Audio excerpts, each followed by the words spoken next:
ويوم يحشر أعداء الله إلى النار فهم يوزعون حتى إذا ما جاءوها شهد عليهم سمعهم وأبصارهم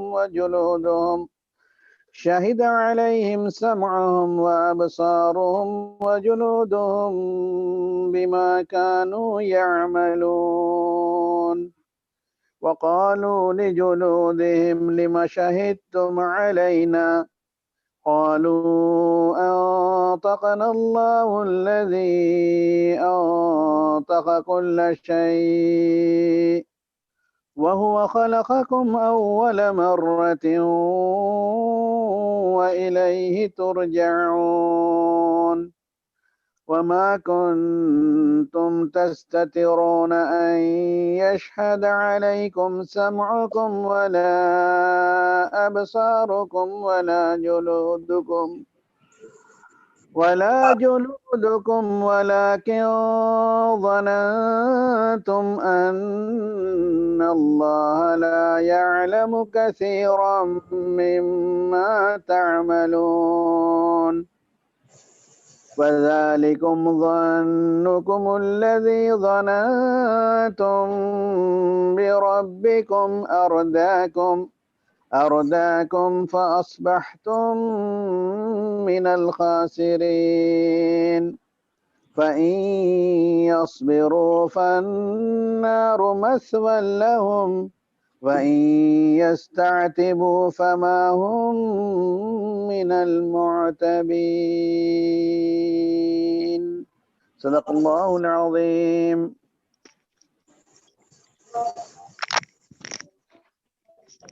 జజాకల్లాహ్ ఖైర్. ఇన్షాల్లా ఇప్పుడు మొదటి ప్రసంగం ప్రారంభం అవుతుంది ఇన్షాల్లా. అస్సలాము అలైకుం వరహమతుల్లాహి వబరకాతుహ్. అల్హమ్దులిల్లాహి రబ్బిల్ ఆలమీన్ వస్సలాతు వస్సలాము అలా సయ్యిదిల్ ముర్సలీన్ వ అలా ఆలిహి వ అస్హాబిహి అజ్మయీన్ వ మన్ తబియహుం బిఇహ్సాన్ ఇలా యౌమిద్దీన్. అఊదు బిల్లాహి మినష్ షైతానిర్ రజీం. బిస్మిల్లాహిర్ రహ్మానిర్ రహీం. హకీకున్ అలా అల్లా అకూల అలల్లాహి ఇల్లల్ హక్ ఖద్ జితుకుం బిబయ్యినతిన్ మిర్ రబ్బికుం ఫఅర్సిల్ మఇయ బనీ ఇస్రాయీల్. ప్రియమైన సోదరులారా, సోదరీమణులారా, ఈ కార్యక్రమానికి విచ్చేసిన వారందరికీ స్వాగతం పలుకుతున్నాను. అల్లాహ్ సుబ్హానహు వ తఆలా మన అందరి ఈ కలయికను, మన విజ్ఞానాన్ని పెంపొందించుకోవటానికి మార్గముగా మలుచుగాక. నేర్చుకున్న విజ్ఞానాన్ని ఆచరణలో పెట్టి ఇహలోకంలోను పరలోకంలోను సాఫల్యం పొందే వాళ్లలో మమ్మల్ని అందరినీ చేర్చుగాక. మన అందరి పాపాలను క్షమించి మమ్మల్ని అందరినీ స్వర్గ ప్రవేశము చేయు సమూహములో చేర్చుగాక. ఆమీన్. సోదరులారా, సోదరీమణులారా, ఇప్పుడే కాస్త ముందు ప్రకటించినట్లు నేడు మనం అందరం కలిసి ఇస్లాంలో హక్కుల ప్రస్తావన అనే విషయం గురించి కొన్ని ముఖ్యమైన విషయాలు తెలుసుకోబోతున్నాం. మన అందరికీ హక్కులు అనే పదానికి యొక్క అర్థం దాదాపు తెలుసు. ఇప్పటికీ ఇంకోసారి దాన్ని నేను తిరిగి మీతో చర్చించుకునే, షేర్ చేసుకునే ప్రయత్నం చేస్తాను. హక్కు అంటే మనం బేసికల్లీ ఏంటంటే, అరబీ భాషలో హక్కు అంటే ఒక పని వాస్తవంగా గత కాలంలో మన ముందు నుంచి సమాప్తం అవటం. ఉదాహరణకి మీరు సముద్ర ఒడ్డున నిలబడి ఉన్నారు. మీ ముందు ఒక ఓడ నీళ్లలో మునిగిపోయింది. ఆ మునిగిపోతున్నటువంటి ఓడను మీరు చూశారు. ఆ పని మీ ముందు సమాప్తమైతే అప్పుడు దాన్ని హక్కత్ అని చెప్తారు. అంటే అది పూర్తి అయిపోయింది, దాని కాలం చెల్లిపోయింది, అది మునిగిపోయింది, సమాప్తమైపోయింది అని. అదేవిధంగా మీరు ఎక్కడన్నా బయట రోడ్డు మీద వెళుతూ ఉంటే ఎవడో ఏనుగుని తీసుకొచ్చి ఒక చిన్న టిపాయిపై నుంచోబెడుతున్నాడు అనుకోండి. ఏనుగు టిపాయిపై నిలబడటం అనేది సామాన్యంగా జరగని పని. కానీ అతను దాన్ని ఏ విధంగా ప్రాక్టీస్ చేయించాడంటే, అది మీ ముందు నిజంగా నిలబడి ఆ టిపాయిపై పూర్తిగా 4 కాళ్ళు పైకి దాని మీద నిలబడిపోయి ఆ సంఘటన మీరు పూర్తిగా చూశారు. అప్పుడు అది ఆ సంఘటన ఉనికిలోకి వచ్చింది, అది సంపూర్తి అయింది. దాన్ని మన హక్కత్ అంటాం. అంటే ఒక పని పూర్తి. అందుకని ఏదన్నా పని పూర్తయిపోతే దాన్ని మనం హక్ అంటాం. అదేవిధంగా ఒక మనిషి పుట్టాడు అనుకుందాం. పుట్టిన వ్యక్తి అతను గాలి పీల్చుకుంటాడు, బ్రతుకుతాడు, తల్లిదండ్రుల ప్రేమను పొందుతాడు. ఇవన్నీ అతను కాలం గడిచే కొద్దీ పొందుతూ ఉంటాడు. అవి పొందకపోతే అతనికి ఆ మార్గాలు, ఆస్కారం మరియు అవసరం ఉంది. కాబట్టి ఇటువంటి అత్యవసర వస్తువుల్ని ఎవడైతే అతను పొందాలో వాటిని హక్ అని చెప్పడం జరిగింది. కాబట్టి ఖురాన్లో ఎప్పుడు వాస్తవం ముందుకు వచ్చిన, సత్యం ముందుకు వచ్చిన దాన్ని హక్ అని చెప్పడం జరిగింది. ఇదే అర్థంలో హక్ అనే పదం మాట్లాడటం జరిగింది. అందులో ఖురాన్ గురించి మాట్లాడిన హక్ అని చెప్పడం జరిగింది. అల్లాహ్ సుబ్హానహు వ తఆలా యొక్క ఆయతుల గురించి, అదే విధంగా అల్లాహ్ సుబ్హానహు వ తఆలా ప్రసాదించిన మహిమల గురించి, మోజిజాల గురించి చెప్పినప్పుడు వీటన్నిటికీ హక్ అని చెప్పడం జరిగింది. అల్లాహ్ సుబ్హానహు వ తఆలా యొక్క పేరు కూడా అల్ హక్ ఒకటి ఉంది. దాన్ని ఆసరా చేసుకుని జనాలు అబ్దుల్ హక్ అని పేరు పెడుతూ ఉంటారు. అల్లాహ్ సుబ్హానహు వ తఆలా యొక్క పేరు. ఇది హక్ అంటే వాస్తవం, సత్యం, సత్యానికి ఎటువంటి సంబంధం, అసత్యానికి ఎటువంటి సంబంధం లేనిటువంటిది, సత్యపూరితమైనది ఆ అర్థంలో. మొదటిగా మనం చెప్పుకున్నప్పటికీ అతను చెందాల్సినటువంటి పదం ఏదైతే ఉందో దాన్ని మన హక్కు అని చెప్పడం కూడా జరిగింది. ఈ అర్థంలో కూడా ఖురాన్లో మనకు పదాలు ఉన్నాయి. మనం సూరతుల్ బకరా 282వ ఆయతు తీసుకుంటే ఈ ఆయతుల్లో ప్రత్యేకంగా ఏముంది అంటే ఈ ఆయతుల్ ముదాయన, దైన్, అప్పు గురించి, ఇచ్చిపుచ్చుకోవడాల గురించి, లేకపోతే అప్పు రాసుకోవడం కానీ, ఎక్కడ రాసుకోవాలి, ఎక్కడ రాసుకోకూడదు, ఎవరు రాయాలి, ఎవరు తోడుగా ఉండాలి, సాక్ష్యాలు ఏ విధంగా సమకూర్చుకోవాలి, ఎంతమంది సాక్ష్యం ఉండాలి, ఆ వివరాలన్నీ అందులో ఉన్నాయి.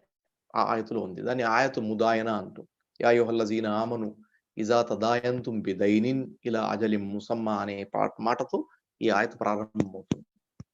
ఈ ఆయతులు అల్లాహ్ సుబ్హానహు వ తఆలా ఒక భాగంలో ఏమంటున్నాడంటే ఇది చెప్తున్నాడు. ఫల్యక్తుబ్ వల్యుమ్లిల్లదీ అలైహిల్ హక్కు అంటే ఎవరిపై రైట్, ఇంగ్లీష్ లో మనం రైట్స్ అని చెప్పుకున్నాం కదా, హక్కు, ఆ రాసుకోవడానికి కావలసిన అర్హత, యోగ్యత అయితే ఉన్నాయో అటువంటి ఆ హక్కు రెండో భాగం అయితే అర్థమేనో ఈ రోజుల్లో మనం హక్కులు అని ఎప్పుడైతే మాట్లాడుతున్నామో ఈ రెండో భాగంలోనే మాట్లాడుతున్నాం.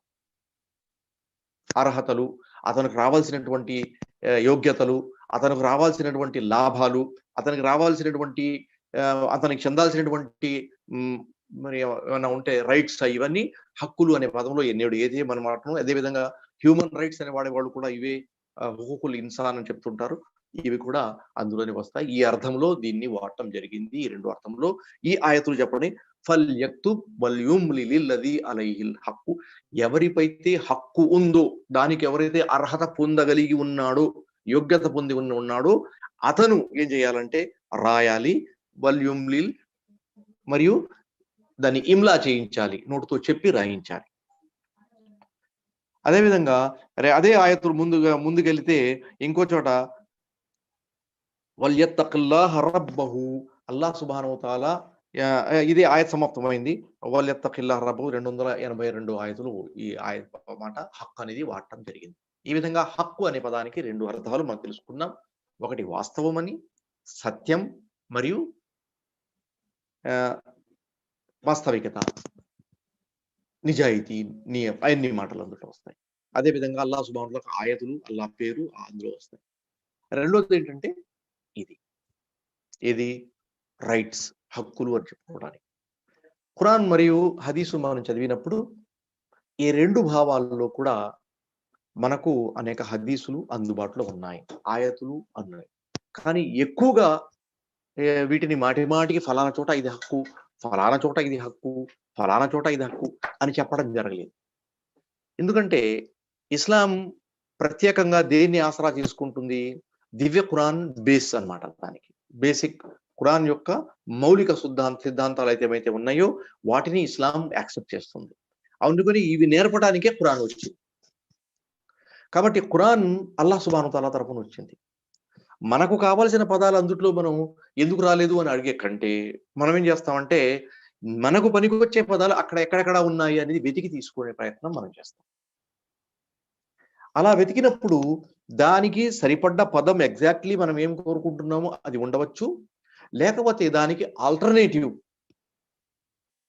దానికి బదులుగా ఇంకొక పదం అదే భావంలో ఉండవచ్చు, లేకపోతే మనం కోరుకున్న పదాన్ని తనలో ఇముడ్చుకున్నటువంటి ఇంకొక పెద్ద పదం ఉండొచ్చు. ఉదాహరణకి మనకు ఈమాన్ అనే పదం ఉంది, చాలా విశాలమైన అర్థంలో వాడబడుతుంది. మన అనేక విషయాలు అందుట్లోకి వచ్చేస్తాయి. ఇతాత్ అనే పదం ఉంది, అది చాలా విశాలమైన అర్థంలో ఉంది, అనేక పదాలు మనం వాడుకుంటే అందుట్లోకి వచ్చేస్తాయి. కాబట్టి ఇట్లాంటి పదాల్లో మనం ఎక్కడ నుండి చూస్తే హక్కులు కూడా బహు తక్కువగా ఖురాన్లో మనకు అందుబాటులో ఉన్నాయి ఆ పదాలు. కానీ వాటి రిఫరెన్స్ కానీ, లేకపోతే ఇన్ఫరెన్స్ కానీ, లేకపోతే వాటికి సంబంధించినటువంటి సూచనలు కానీ మనకు అందుబాటులో ఉన్నాయి. ఒక అడుగు ముందుకేసే ముందు ఇంకో మాట మనం తెలుసుకెళ్లాల్సింటే, ఈ హక్కులు అనే పదం నేడు ఏదైతే మనం రైట్స్ అనే మాటలో అర్థంలో వాడుతున్నామో ఇది గతంలో అంతా ఆచరణలో చర్చల్లో ఉండేది కాదు. ఒకవేళ ఉంటే అవి ఇస్లామీ పుస్తకాల్లో మాత్రమే ఉండేది. ఖురాన్లో ఉండేది, హదీస్లో ఉండేది, బయానుల్లో వచ్చేది, తఫ్సీరుల్లో వచ్చేది, అదేవిధంగా హదీసుల షరహ రాసుకుంటే అందులో వచ్చేది, మరేదే విధంగా జనాలను ప్రోత్సహించడానికి జుమా ఖుద్బాలో వచ్చేది. అన్ని పదాలు అలా వస్తూ ఉండేవి. కానీ వీళ్ళేం చేశారంటే బ్రిటిష్ వాళ్ళు 1215లో హిజరీ శకంలో 1215 క్రైస్తవ శకం అన్నమాట. ఇందులో ఏం చేశారంటే వాళ్ళు ఒక రైట్స్ పట్టిక, హక్కుల యొక్క పట్టిక ఒకటి తయారు చేసుకున్నారు. దానికి ఏం పేరు పెట్టారంటే మ్యాగ్నా కార్టా అని చాప్టర్ టైటిల్ దానికి. ఇది హక్కుల పట్టిక 1215లో వచ్చినటువంటి మొదటి చాప్టర్ అన్నమాట. దానికి సంబంధించి వాళ్ళకి ఒక పెద్ద సూర్యుడు అస్తమించని విశాల సామ్రాజ్యం ఉండేది. ఆ సామ్రాజ్యంలో వాళ్ళు చేయాల్సింది ఎన్నో చేసేశారు. చేసేసి చివరి అంకానికి వచ్చినప్పుడు అప్పుడు మేమేం చేశారంటే, ఏదో చెప్తున్నారా 100 ఎలుకల్ని తిన్న పిల్లి ఎక్కడో వెళ్ళింది అని, తీర్థయాత్రకు వెళ్ళిందని చెప్తుంటారు కదా.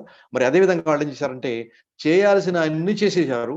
ఎంత దౌర్జన్యం, ఎంత ప్రాణహాని, ఆస్తి హాని, రాజ్యపాలనలకు సంబంధించినటువంటి అనేక నష్టాలు వాళ్ళు ఎంత చేసేసిన తర్వాత ఇప్పుడు ఈ 1212లో ఇట్లాంటివి కొన్ని రాసుకున్నారు. రాసుకుని వాళ్ళు తమ వరకు అప్లై చేసుకున్నారో లేదో కానీ ప్రపంచంలో మాత్రం దీనికి సంబంధించిన బాగా ఏం చేశారంటే పబ్లిసిటీ ఇచ్చారు. ఇది మ్యాగ్నా కార్టాకి సంబంధించిన వివరం. తర్వాత ఏం జరిగింది, 1776లో యునైటెడ్ స్టేట్స్ ఆఫ్ అమెరికా ఉనికిలోకి వచ్చింది. అంటే వాళ్ళ చట్టం ఉనికిలోకి వచ్చింది. ఆ చట్టాన్ని కూడా వాళ్ళు హ్యూమన్ రైట్స్ బేస్ మీద ఉంది కాబట్టి దాన్ని కూడా రైట్స్ పట్టికగానే లెక్క వేశారు. అందుకని అది 1776లో కొనిపించారు. అప్పటికి భారతదేశం ఇంకా ఇంగ్లీష్ వాళ్ళ చేతుల్లోనే ఉంది. తర్వాత 1789లో ఫ్రాన్స్ వాళ్ళు తమ పట్టి ఒకటి తయారు చేసుకున్నారు. వాళ్ళు కూడా కాన్స్టిట్యూషన్ ఆఫ్ ఫ్రాన్స్ అని పెట్టుకున్నది, అంటే ఫ్రెంచ్ కాన్స్టిట్యూషన్ అన్నమాట. ఇది కూడా 1789లో వచ్చింది. ఆ తరువాత అనేక సంవత్సరాలు గడిచిన తర్వాత 1948 అదే సంవత్సరం అటు ఇటుగా భారతదేశం స్వాతంత్రత పొందింది. 47 స్వాతంత్రం. మరి అప్పుడు ఏం చేశారంటే వీళ్ళు universal declaration of human rights ఉనికిలోకి తెచ్చింది యుఎన్ఓ. యునైటెడ్ స్టేట్ అది యుఎన్ఓ అంటే యునైటెడ్ నేషన్స్ ఆర్గనైజేషన్, అది తీసుకొచ్చింది ఐక్యరాజ్య సమితి. ఇది ఎప్పుడు వచ్చింది, 1948 వచ్చింది. ఇవి ప్రపంచవ్యాప్తంగా ప్రాచుర్యం పొందిన, ప్రసిద్ధి చెందిన మానవ హక్కుల యొక్క చట్టాలతో కూడుకున్నటువంటి జనాల రాజ్య పట్టికలు, చట్టాలు. మరి ఇవి లెక్క ఒకసారి 1215తో ప్రారంభం చేసుకుంటే 1948కి లెక్కేసుకుంటే దాదాపు 700 సంవత్సరాలు ఇవి ఈ 4 ఐటమ్స్ 700 సంవత్సరాల్లో వచ్చాయి. 12కు ముందు లేదు వీళ్ళ దగ్గర ఏమి. ఇస్లాం ఎప్పుడు వచ్చింది? 571లో ముహమ్మద్ సల్లల్లాహు అలైహి వసల్లం గారు పుట్టారు. మరి 570లో పుట్టిన ముహమ్మద్ సల్లల్లాహు అలైహి వసల్లం 610లో ఏం చేశారంటే మక్కా నుంచి హిజ్రత్ చేసి మదీనాకు వచ్చారు. 610 క్రీస్తు శకం. ముహమ్మద్ సల్లల్లాహు అలైహి వసల్లం ఎప్పుడు మరణించారు? 620లో మరణించారు. అంటే 10 సంవత్సరాలు మదీనాలో ఉన్నటువంటి ఈ 10 సంవత్సరాల్లో ఈ మనకు కావాల్సిన చట్టాలన్నీ వచ్చేసాయి హ్యూమన్ రైట్స్ సంబంధించిన.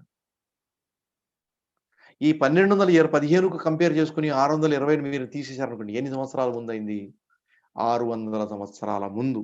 అంటే ఈ ప్రపంచంలో ఇస్లాం ఇంట్రడ్యూస్ చేసిన 600 సంవత్సరాల తర్వాత మొదటిసారిగా హ్యూమన్ రైట్స్ సంబంధించి మొదటి పట్టిక ఉనికిలోకి వచ్చింది. యునైటెడ్ నేషన్స్ కి సంబంధించినటువంటి పట్టిక ఇప్పుడు వచ్చింది. అక్కడ నుంచి తీసుకుంటే దాదాపు 1300 సంవత్సరాలకు వచ్చింది. ఇప్పుడు ఈ పరిస్థితి ఎలా అయిపోయిందంటే, మనం చెప్తారు కదా, ముందు వచ్చిన చెవుల కంటే వెనకొచ్చిన కొమ్ములు కొట్టివి అంటారు జనాలు చెప్తుంటారు.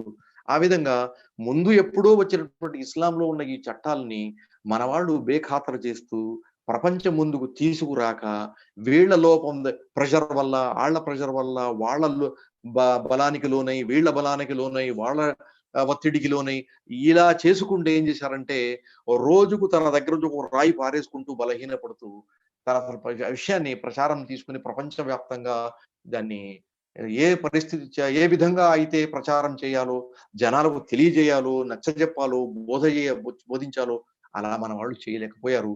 తత్కారణంగా ఏమొచ్చిందంటే తర్వాత వచ్చిన వాటికి ప్రసిద్ధి వచ్చేసింది. జనాలు వాళ్ళ గురించి మాట్లాడటం మొదలెట్టారు. ముందుగా మన దగ్గర ఉన్నటువంటి మన జనాలు ఏం చేశారంటే పూర్తిగా దాదాపు విస్మరించేశారు. ఇక్కడ మనం చాలా నష్టపోయాం. అది జరిగింది. అయినప్పటికీ ఇవాళ మన ఈ మాట వచ్చింది కాబట్టి మనం ఏ విధంగా ఏ దృష్టితో ఇస్లాం ఈ హక్కుల గురించి ప్రస్తావిస్తుందో మనం తెలుసుకునే ప్రయత్నం ఇన్షాల్లా చేద్దాం. హక్కు అనే విషయం దాదాపు మనం ఖురాన్లో చూస్తుంటే ఇందాక కొన్ని వివరాలు ఇచ్చాను. ఇక్కడ 200 పై చిలుకు దాదాపు 300 దగ్గరగా ఈ హక్ అనే పదం ఖురాన్లో వచ్చింది. లిమ తల్బిసూనల్ హక్క బిల్ బాతిల్ లిమ తక్తుమూనల్ హక్ అంతుం తష్హదు. ఇలా హక్ అనే పదం మాటి మాటికి మనం లెక్కేసుకుంటే ఖురాన్లో దాదాపు 300 సార్లు వచ్చింది. అటువంటిదే ఈ యొక్క ఆయత్తు, ఇందాక నేను చదివినట్టు ఆయత్తు, అది సూరతుల్ ఆరాఫ్లో ఉన్నది. అందులో దీని గురించి ఒక మాట చెప్పడం జరిగింది. హకీకున్ అలా అల్లా అకూల అలల్లాహి ఇల్లల్ హక్. హకీక్ అనే పదం వచ్చింది, హక్ అనే పదం వచ్చింది. ఈ 2 పదాలు మన దగ్గరకు వచ్చాయి. ఖద్ జీతుకుం బిబయ్యినతిన్ మిర్ రబ్బికుం ఫఅర్సిల్ మయ్య బనీ ఇస్రాయీల్. ఇప్పుడు మూసా అలైహిస్సలాం గారి మాటలు ఇవి. సూరతుల్ ఆరాఫ్లో 105 ఆయత్ అన్నమాట. మూసా అలైహిస్సలాం గారు ఫిరౌన్తో మాట్లాడుతున్నారు. ఫిరౌన్ అప్పుడు ఆ రోజుల్లోనే అంత ఈ మూసా అలైహిస్సలాం పైగంబర్ ప్రవక్త కాకముందే ఆయన ఏం చేశాడంటే ఈ బనీ ఇస్రాయిల్ అందరినీ తన కంట్రోల్లో చేసుకున్నాడు. వాళ్ళని బానిసలుగా చేసుకున్నారు. వారిపై దౌర్జన్యం చేస్తున్నాడు. వాళ్ళ హక్కులు కాల రాస్తున్నాడు. ఇప్పుడు మూసా అలైహిస్సలాం గారి మాట ప్రారంభం దేంతో అయింది అంటే అల్లాహ్ సుబ్హానహు వ తఆలా యొక్క తౌహీద్తో ప్రారంభం. అల్లాహ్ సుబ్హానహు వ తఆలా యొక్క తౌహీద్తో ప్రారంభమైంది. ఈ తౌహీద్ ఏదైతే ఉందో అది మొదటి హక్కు. దీన్నే ముహమ్మద్ సల్లల్లాహు అలైహి వసల్లం గారు ఏం చేశారంటే మాజ్ బిన్ జబల్ రదియల్లాహు తాలా అన్హు గాని పంపించేటప్పటికి, సాగనంపేటప్పటికి యమన్ గవర్నర్గా పంపించేటప్పుడు ఆయనతో పాటు నడుచుకుంటూ వెళ్ళి ఏం చెప్పారంటే అవ్వలు మా తదూ ఇలైహిం లా ఇలాహ ఇల్లల్లాహ్. మాజ్ బిన్ జబల్, నువ్వు ఒక మాట గుర్తుపెట్టుకో, నువ్వు ఏ దేశంలోకి అయితే వెళుతున్నామో అక్కడ క్రైస్తవ సోదరులు ఉన్నారు. వాళ్ళకి నువ్వు పిలుపు ఇవ్వాలి, ఇస్లాం వైపు పిలుపు ఇవ్వాలి. నీ మొదటి మాట లా ఇలాహ ఇల్లల్లాహ్ ఉండాలి. నిజంగా ఇది మనం గుర్తుపెట్టుకోవాల్సిన పని. ఈ మాట మెయిన్ చేసుకుని ఈ మాట వరకు చేరడానికి ఏదన్నా కొన్ని ఆటంకాలు ఉంటే అవి తొలగించటంలో అభ్యంతరం లేదు. ఈ మాటను అర్థం చేసుకోవడానికి ఒక వ్యక్తి కూర్చున్నాడు, కానీ అతను కొన్ని సమస్యలు ఉన్నాయి. అతని సమస్యలు తొలగించడానికి కొన్ని మాటలు మనం చెప్పాలి. 2 రోజులు కూర్చోవాలి, 3 రోజులు కూర్చోవాలి. అతనికి అర్థమయ్యేటట్లు తెలియపరచాలి. విషయాన్ని తేటతెల్లం చేయాలి. లేకపోతే అతనికి బోధపడటానికి అతనున్న తప్పుడు ఆలోచనలు మనం క్రాస్ చేయాలి. లేకపోతే వాటిని మనం ఛేదించాలి. ఇటువంటి చేయడానికి అదే భాగంలో టైం పడితే పట్టొచ్చు. కానీ టార్గెట్ మనది ఏంటంటే మొదటిది లా ఇలాహ ఇల్లల్లాహ్ మాత్రమే. ఎందుకంటే దాన్నే మనం ప్రారంభంలో పెట్టాలి. ఇస్లాం యొక్క మౌలిక సూత్రాల్లో మొదటిది లా ఇలాహ ఇల్లల్లాహ్. ఇస్లాంలో ఒక వ్యక్తి లా ఇలాహ ఇల్లల్లాహ్ చదివి వస్తే దానికి ఉన్న ఘనత ఏమిటో మనందరికి తెలుసు. కాబట్టి ఆ ఛాన్స్ ముందు అందులో అతనికి రావాలి. ఎందుకంటే మనిషి ప్రాణం ఎప్పుడు పోతుందో తెలియదు. మనం బీటింగ్ అరౌండ్ ద బుష్ అని పెట్టుకుని బయట విషయాలన్నీ చెబుతున్నాం. ఇస్లాంలో మానవ హక్కులు ఇలా ఉన్నాయి, ఇస్లాంలో ప్రవక్తల వైవాలు ఉన్నారు, ఇస్లాంలో చట్టపరమైనటువంటి ఎన్వైరన్మెంటల్ చేంజెస్ ఇలా ఉన్నాయి, ఇస్లాంలో చెట్లు నాటడం గురించి చెప్పడం జరిగింది, ఇస్లాంలో వెంట్రుకలు కట్ చేయడం గురించి చెప్పండి. ఇటువంటి మాటలు మనం చెప్పుకుంటూ పోతుంటే రోజులు అయిపోతాయి. అసలు వస్తు దగ్గర మనం రాలేం. ఇస్లాంలో సైంటిఫిక్ రియాలిటీస్ ఏవిలా ఉన్నాయి, ఫారోను నీళ్లలో ముంచేయడం జరిగింది, అనేక 100 సంవత్సరాల తరగా బతికే ఉన్నాడు. నేటి సైంటిస్టులు వాటిని చూసి లవణాలు నీళ్లలో మునిగాడని తెలుస్తున్నారు. అప్పుడు ఖురాన్ చెప్పింది. ఇటువంటి మాటలు తర్వాత. కానీ మొదటి విషయం అల్లాహ్ గురించి మాట్లాడాలి. ఇది హక్కు, అల్లాహ్ సుబ్హానహు వ తఆలా యొక్క. అందుకని హకీకున్ అలయ్య, హకీకున్ ఇది నాపై హక్కు. ఇది వాస్తవం. ఎటువంటి వాస్తవం? గత సమయంలో మన ముందు కళ్ళ ముందు ఒక పని పూర్తి అయినట్టు మనం ఏ విధంగా చూశాము, దాన్ని ఎదుటివాడు కాదురా అంటే మనం ఒప్పుకుంటామా? మన ముందు నీళ్లలో పడవ మునుగుతూ ఉండగా మనం చూసాం, అది మునిగింది పడవ కాదురా, అది ఒట్టి బిందే అంటే మనం నమ్ముతామా? చెప్పండి. అదే విధంగా ఆ పరిస్థితి ఏంటంటే వాస్తవం అది. వాస్తవం నాపై ఉన్నటువంటి హక్కు ఏమిటి అంటే అల్లా అకూలల్లా ఇల్లల్ హక్, అల్లాహ్ పట్ల మొదటి హక్కు ఆయనకు. వాస్తవం నేను మాట్లాడేంటి అల్లాహ్ సుబ్హానహు వ తఆలా ఒక్కడే ఆరాధనలకు అర్హుడు అని చెప్పాల్సిన బాధ్యత నాపై ఉంది అని మూసా అలైహిస్సలాం ఖరాఖండిగా చెప్పారు. అల్లాహ్ సుబ్హానహు వ తఆలా నన్ను ప్రవక్త పదవితో పంపించాడు, దాంట్లో రెండో మాట లేదు అని నేను వాస్తవంగా చెప్తున్నా. అల్లాహ్ సుబ్హానహు వ తఆలా నీ వద్దకు నన్ను ప్రవక్తగా చేసి పంపించాడు, నిన్ను ఇస్లాం వైపు పిలవటానికి, అల్లాహ్ మార్గం వైపు పిలవటానికి. ఇది వాస్తవం, ఇందులో రెండో అభ్యంతరం లేదు అని తెలియజేయడానికి ఇది హకీకున్ అలా అల్లా అకూల అలల్లాహి ఇల్లల్ హక్, హక్ తప్ప ఇంకో చెప్పడానికి కూడదది నా హక్కు అని అల్లాహ్ సుబ్హానహు వ తఆలా ప్రవక్త మూసా అలైహిస్సలాం గారు చెప్పారు. ఖద్ జీతుకుం బిబయ్యినతిన్ మిర్ రబ్బికుం, కావాలంటే మీ అందరి ప్రభు అయిన అల్లాహ్ సుబ్హానహు వ తఆలా దగ్గర నుంచి నేను కొన్ని సూచనలు తీసుకొచ్చాను. ఫార్సిల్ మాయ బనీ ఇస్రాయిలీ. ఇక ఫైనల్ మాట ఏంటంటే నువ్వు బనీ ఇస్రాయిల్ని నాతో పాటు పంపించేయాలి. ఇది గుర్తుంచుకోవాలి.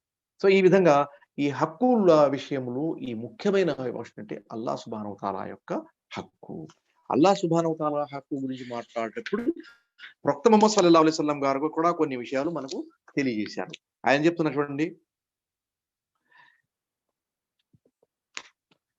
అల్లాహ్ సుబ్హానహు వ తఆలా అంటున్నాడు, నబ్బి ఇబాది అన్నీ అనల్ గఫూరుర్ రహీం అన్న అదాబి హువల్ అదాబుల్ అలీం.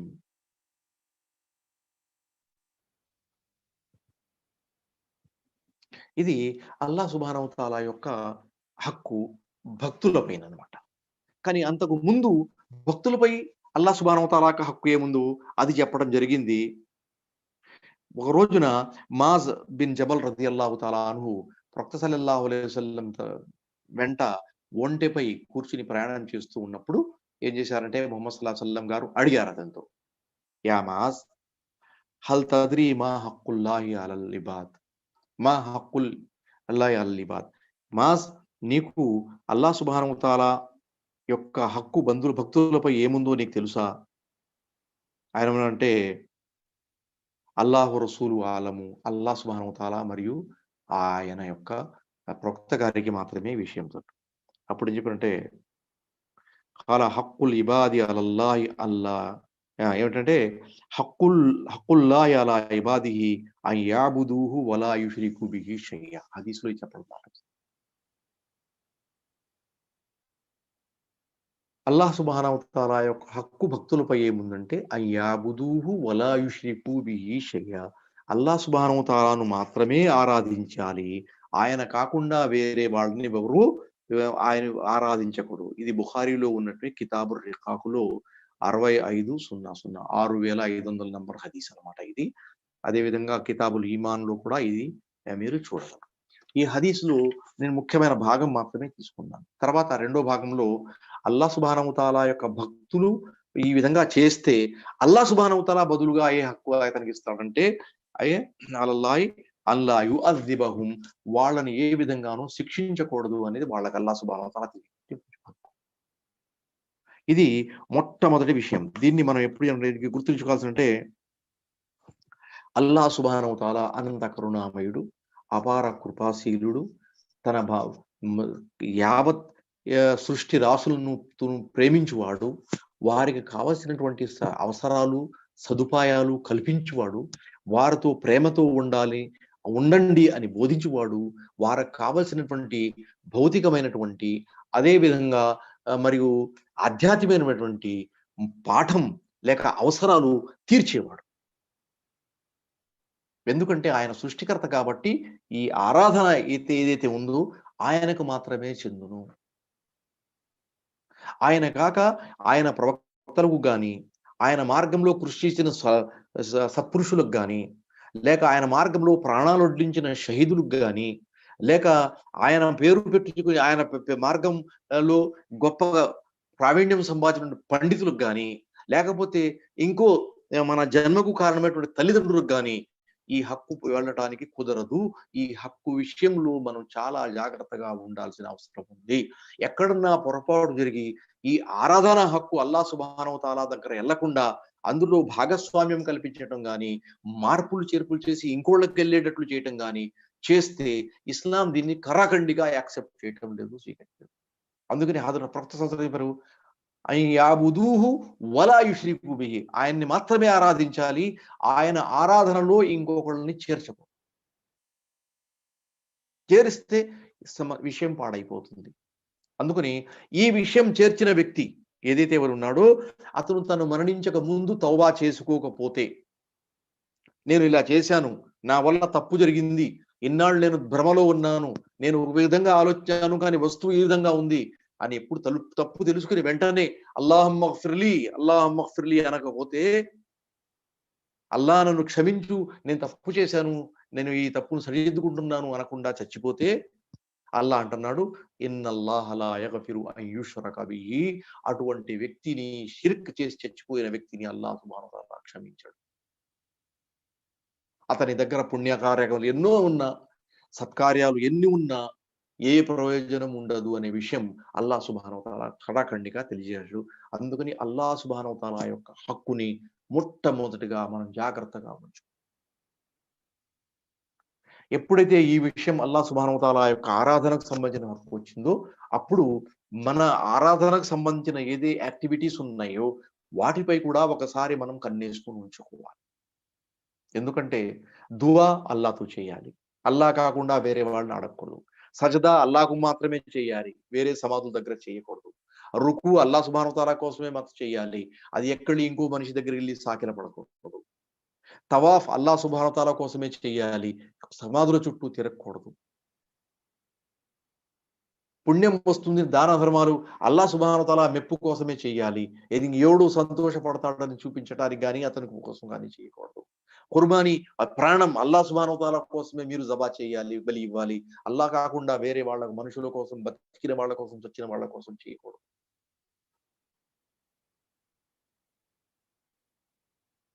మన చావు బ్రతుకులకి బాధ్యుడు అల్లాహ్ మాత్రమే నమ్మాలి. అదే విధంగా ఇంకోటి కూడా బాధ్యుడని మనం నమ్మకూడదు.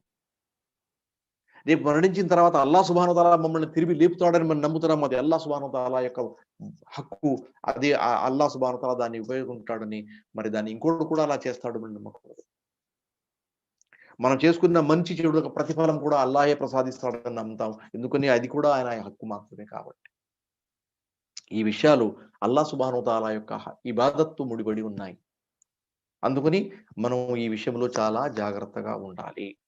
కానీ రంగురంగుల బట్టలు వేసుకుని, రంగురంగుల వస్త్రధారణ చేసుకుని, రంగురంగుల విషయాల మాటలతో జనాల ముందు వచ్చి, జనాలను తీసుకొచ్చి మీరిలా చేయండి, మీరు అలా చేయండి అని చెప్పేవాళ్ళు ఎంతో మంది ఉన్నారు. మరి ఈ మధ్య మీరు ఇంత డబ్బులు నాకు ఇచ్చేస్తే నేను మీకు స్వర్గం వెళ్ళడానికి పత్రం రాసిస్తానని బాబాలు కూడా వచ్చారని ఈ మధ్య ఎవరు గుర్తు చేస్తున్నారు. అటువంటి మాటలు మోసపోకూడదు. అటువంటి వస్తువులు ఏమన్నా ఉంటే ముహమ్మద్ సల్లల్లాహు అలైహి వసల్లం ద్వారా అల్లాహ్ సుబ్హానహు తాలా మనకు తెలియజేశాడు. కాబట్టి ప్రస్ఫుటంగా అల్లాహ్ సుబ్హానహు తాలా యొక్క హక్కు ఈ విధంగా మనకు తెలియజేయడం జరిగింది. అందులో మనం జాగ్రత్తగా ఉండాల్సిన అవసరం ఉంది. రెండో విషయం ఏంటంటే తర్వాత హక్కు ఎవరిది అంటే ముహమ్మద్ సల్లల్లాహు అలైహి వసల్లం గారు. ఇప్పుడు ముహమ్మద్ సల్లల్లాహు అలైహి వసల్లం గారి గురించి మాట్లాడేటప్పుడు ఇప్పుడు ఇంకో చిన్న విషయం మనకు తెలిసింది నేను గుర్తు చేయాలనుకుంటున్నాను. మనం చిన్నప్పటి నుంచి వింటూ వస్తున్నాం. ఏమంటే హక్కులు 2 రకాలు. ఒకటి హుకూకుల్లా, అల్లాహ్ సుబ్హానహు తాలా యొక్క హక్కు. రెండోది హుకూకుల్ ఇబాద్, అల్లాహ్ సుబ్హానహు తాలా కాకుండా అల్లాహ్ సుబ్హానహు తాలా యొక్క భక్తుల యొక్క హక్కులు. ఎప్పుడైతే మనం ముహమ్మద్ సల్లల్లాహు అలైహి వసల్లం గారి హక్కుల గురించి మాట్లాడడానికి అడుగు వేశామో అప్పుడు వెంటనే మనం ఎక్కడనే అల్లాహ్ సుబ్హానహు తాలా హక్కుల నుంచి బయటకు వచ్చేసి అల్లాహ్ సుబ్హానహు తాలా యొక్క భక్తుల హక్కుల్లో అడుగేశాం. ఎందుకంటే ముహమ్మద్ సల్లల్లాహు అలైహి వసల్లం గారు చెప్పారు, అష్హదు అన్ లా ఇలాహ ఇల్లా అష్హదు అన్న ముహమ్మదన్ అబ్దుహు వ రసూలుహు. ముహమ్మద్ సల్లల్లాహు అలైహి వసల్లం గారు అల్లాహ్ యొక్క భక్తుడు అని మనం విశ్వాసం ప్రకటిస్తున్నాం. ఆయన స్వయంగా బుఖారీ యొక్క రివాయతులు అష్హదు అన్నీ ముహమ్మద్ అబ్దుహు, నేను అల్లాహ్ సుబ్హానహు యొక్క భక్తుడిని, ఇన్ని అబ్దుల్లాహి, నేను అల్లాహ్ సుబ్హానహు తాలా భక్తుణ్ణి అని ప్రకటించారు. మరి అటువంటప్పుడు ముహమ్మద్ సల్లల్లాహు అలైహి వసల్లం గారి మొదటి స్థానం వస్తుంది.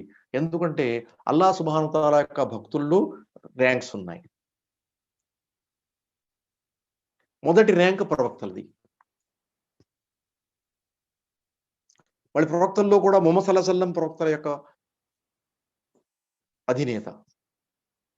కాబట్టి ఆయన స్థానం చాలా ఉన్నతమైనది. మరి ఆయన స్థానంలో ఇంకోటి మనం తీసుకెళ్ళకూడదు. ఆయన పెంచే వ్యక్తి విధంగా ఇంకోటి గురించి మనం మాట్లాడకూడదు. ముహమ్మద్ సల్లల్లాహు అలైహి వసల్లం స్థానం కించపరిచే విధంగా మనం ఉండకూడదు. ఆయన తగ్గించే విధంగా కూడా మనం మాట్లాడకూడదు. కాబట్టి ఆయన మాటకు గౌరవం, మర్యాద ఉండాలి. ఆయనకి ఎప్పుడు తలంచుకుంటూ అల్లాహ్ సుబ్హానహు తాలా యొక్క భక్తుడు, అల్లాహ్ ప్రవక్త, అల్లాహుమ్మ సల్లి అలా ముహమ్మదిన్ వఅలా ఆలి ముహమ్మదిన్ కమా సల్లైత అలా ఇబ్రాహీం వఅలా ఆలి ఇబ్రాహీం ఇన్నక హమీదుం మజీద్. అల్లాహుమ్మ బారిక్ అలా ముహమ్మదిన్ వఅలా ఆలి ముహమ్మదిన్ కమా బారక్త అలా ఇబ్రాహీం వఅలా ఆలి ఇబ్రాహీం ఇన్నక హమీదుం మజీద్ మనం చదువుతూ ఉండాలి. అందుకని సామాన్య మానవుడికి ఇమాం షామీ రహ్మతుల్లాహి అలైహి చెప్పారంటే నిద్రపోయే ముందు అతను ఒకసారి అష్హదు అన్ లా ఇలాహ ఇల్లా అష్హదు అన్న ముహమ్మద్ రసూలుల్లాహ్ చదువుకోవాలి. ఎందుకంటే అతను ఏ ప్రపంచంలో ఏ కార్యక్రమాల్లో మునిగి అసలు విషయం మర్చిపోయాడు. కనీసం చనిపోయే ముందు లా ఇలాహ ఇల్లా చదువుకుంటే నిద్రలో చనిపోతే అతనిపై షహాదా ఉంటుంది అతని దగ్గర. ఎందుకంటే షహాదాపై మరణించిన వాడు ఖయామత్ రోజున అల్లాహ్ సుబ్హానహు తాలా యొక్క ప్రత్యేక కృపతో లబ్ధి పొందుతాడు అనే ఉద్దేశంతో ఆయన ఏం చేశారంటే ఒక సామాన్య మానవుడికి ప్రపంచ కార్యక్రమాల్లో నిమగ్నమై ఉండేటువంటి వ్యక్తికి బోధన చేశారు. అలా అయితే నిద్రపోయే ముందు మనం చదివిన అజ్కార్ చదువు తీసుకుంటే అందులో కూడా ముహమ్మద్ అష్హదు లా ఇలాహ ఇల్లా అష్హదు అన్న ముహమ్మద్ రసూలుల్లాహ్ కూడా వచ్చేస్తుంది. ఇక్కడ ముహమ్మద్ సల్లల్లాహు అలైహి వసల్లం గారి గురించి మాట్లాడేటప్పుడు గుర్తుంచుకోవాల్సిందంటే మనం ముహమ్మద్ సల్లల్లాహు అలైహి వసల్లం గారిని ఈ క్రైస్తవులు ఏ విధంగా నమ్ముతున్నారు ప్రవక్తల్ని, ఈ ప్రత్యేకంగా ఈసా అలైహిస్సలాంని ఆ విధంగా కాకుండా ఏ విషయాన్ని అయితే అల్లాహ్ సుబ్హానహు తాలా ప్రస్ఫుటంగా చేసి పంపించాడో ఆ విషయాన్ని మనం తేటతెల్లం చేస్తూ ఉంటే అది నిజంగా ఆయనకు మనం ఇస్తున్నట్టు హక్కు, ఆయన హక్కు అన్నమాట. ఆయన అల్లా భక్తుడు, తల్లిదండ్రులకు పుట్టాడు, అల్లా ఆయన ప్రవక్తగా ఎంచుకున్నాడు, అల్లా ఆయనపై ఖురాన్ అవతరింపజేశాడు, ఆయన మార్గదర్శకుడుగా ఉన్నాడు, ఒక నమూనాగా అల్లా ఆయన్ని తయారు చేసి పంపించాడు, ఆయన పెళ్లి చేసుకున్నారు, ఆయనకు భార్య పిల్లలు ఉన్నారు, ఆయన ఒక సామాన్య మానవుడి జీవితం గడిపారు, ఆయన అల్లా యొక్క ప్రవక్త, అల్లా సుబ్హానహు తాలా ఆయన ద్వారా ఈ ప్రపంచంలో ఈ ఇస్లాం ధర్మాన్ని చివరి ఏదైతే ఇటుక ఉందో దాన్ని పూర్తి చేశాడు అని మనం నమ్మితే అప్పుడు ఆటోమేటికల్ ఏమవుతుందంటే క్రైస్తవులు ఈసా అలైహిస్సలాం గారి గురించి ఏం చెప్తున్నారో దాని గురించి మనం బయటపడతాం. అప్పుడు వాళ్ళు ప్రవక్తల గురించి ఏం ఆలోచించుకుంటే మనం అవసరం లేదు, మనకు ఛాన్స్ దొరికితే వాళ్ళకు మంచి బోధించే ప్రయత్నం చేస్తాం. ఈ విధంగా ముహమ్మద్ సల్లల్లాహు అలైహి వసల్లం యొక్క అడుగుజాడల్లో నడపడం కూడా ఆయనపై మనపై ఉన్నటువంటి ప్రేమకు తార్కాణం మరియు హక్కు పంపిణీలో ఒక భాగమని నేను మీకు గుర్తు చేస్తున్నాను. ఇప్పుడు తర్వాత ముందుకెళ్తే ముహమ్మద్ సల్లల్లాహు అలైహి వసల్లం గారి గురించి మనం చెప్పుకున్నాం. తర్వాత ఇప్పుడు హక్కుల విషయానికి వస్తే తర్వాతి హక్కు ఎవరిదన్నా ఉందంటే అల్లాహ్ సుబ్హానహు వ తఆలా ఆయన ప్రవక్త తర్వాత తల్లిదండ్రుల హక్కు. ఇది చాలా బలమైనది. మనిషి ప్రపంచంలో ఉనికిలోకి వచ్చాడు అంటే తల్లిదండ్రుల యొక్క స్థానం చాలా గొప్పది. అల్లాహ్ సుబ్హానహు వ తఆలా ఈ జీవితని ఉనికిలోకి తీసుకురావడానికి కొన్ని మార్గాలు, కొన్ని పద్ధతులు తటస్థపరిచాడు.